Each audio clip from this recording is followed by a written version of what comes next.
Happy Wealthy Wednesday, ladies. This is Victor Vanico Johnson, founder and managing member of Nico Don Projects, of course, where we create your future self. So I want to give you some financial tips today. And this is all about generational wealth, right? We're hearing that term said quite a bit these days. It's become actually like it's a sexy thing. It should have been sexy, right? Generational wealth is basically, it is the act of building wealth that can be passed down from one generation to another generation. Pretty simple concept, right? I do want to share with you, though, that when we look at generational wealth by races, I should have put that slide in here, but basically, when we look at the Caucasian race, they cover about $171,000 in net worth when they pass down wealth from one generation to the next. So basically, in simple terms, they're able to pass down about $170,000 of wealth, whether that be properties, businesses, assets, different things that we'll talk about here, so that when their grandkids come along or kids come along and they're ready to either start a business, get married, and that type of things, there are already financial resources available to help them grow. When we look at the Black community, the average generational wealth or net worth that we're passing is about $17,000 from one generation to the next. That's 10% of what our Caucasian brothers and sisters are passing on from one generation to the next. That sucks, right? So we need to close that generational wealth gap, first of all, that wealth gap between Blacks and whites. And we're seeing some initial steps to that with some of the different funding that's happening now. Of course, as a result of the George Floyd incident, we're seeing, I don't even call it incident, murder.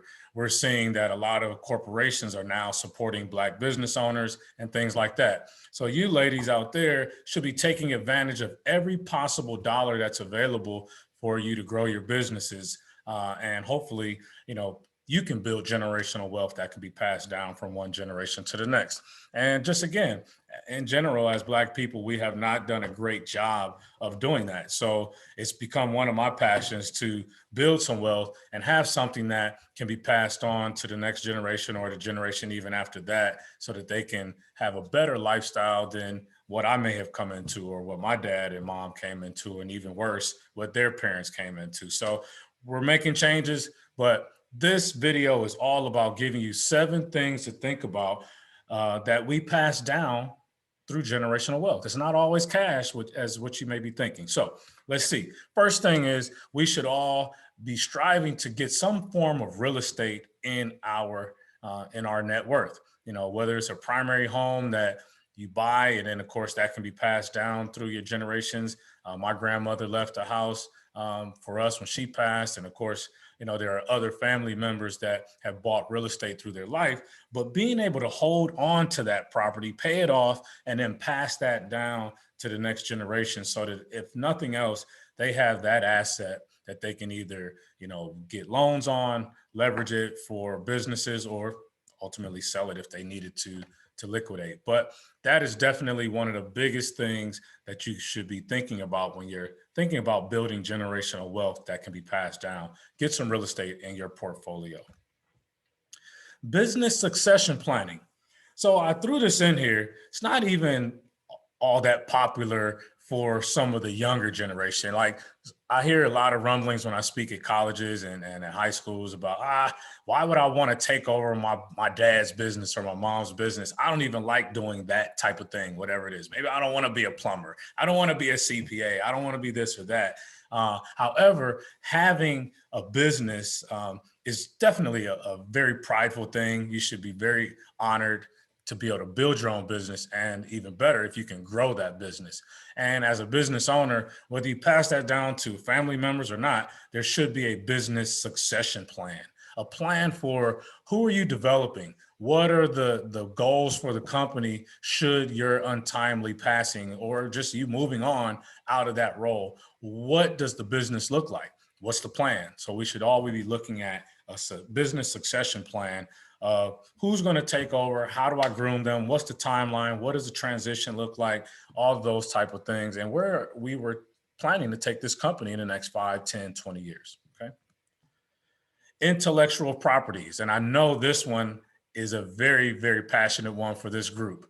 We have so many authors and course creators and speakers in the When Women Heal group. So your intellectual properties are very, very important. The books that you write, the recordings that you do, all even this here, it's proprietary information. And so, oftentimes we don't go as far as reaching out to the U.S. Patent Office to get our work trademarked and get it registered, but you should. That's an investment you should make.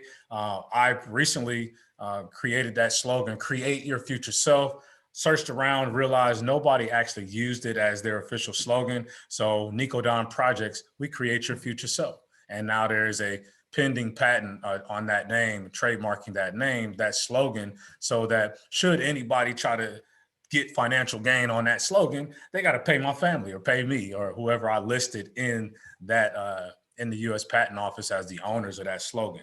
So intellectual properties are very important. If you don't understand how to protect your name, your recordings, your artwork, things like that, reach out to the U.S. Patent Office, uspto.org, and you can get a lot of good information there on how to protect things that you create. It's very important. Think about the people that are playing songs in commercials now from a song that was out 50, 60, 70 years ago. Well, that family or whoever had the rights to those songs are still benefiting from the labor that was put in many, many decades ago. Cash, I don't even have to explain this one. If you can leave some liquid cash that your family can have at their disposal to cover, obviously, your final expenses or things that bills that might have been outstanding at your passing, you don't want to leave debt for your family. So these are all things that will help us to be a stronger generation, the next generation behind us. Number 5, traditions. We don't often talk about this when we're talking about things that we pass down. Spending habits, eating habits, saving habits, investing strategies, things like that. If we have the luxury of having our family closely to us, it's always easier to be able to pass on that information and they can kind of see you in your maneuvers and hear you talking and watch how you do certain things to pick up those traits. But that's one that, probably many of our cultures could do better at, even our Caucasian brothers and sisters out there. We should be looking at our habits and our traditions. And are those positive ones that we want to continue in our family? Or are those things that probably need to be adjusted, modified, or removed from our lifestyle?